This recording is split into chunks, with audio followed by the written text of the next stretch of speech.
FLNC stock analysis Tuesday and onwards. Am I buying? Covering all that in the short 1-minute video, so watch to the end.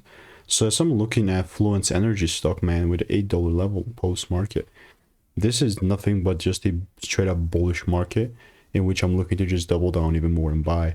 So how this will look like is very simple. What I especially want now is the price to pull back into my demand here, and then I take things further up. FLNC related, like I have, bro, like one result here, which is not that crazy, but honestly speaking, I think it's just like the I'm just a confirmation away from doubling down more. And guess who is not gonna have FOMO? I mean, I could have FOMO or fear of missing out and not act on it, right?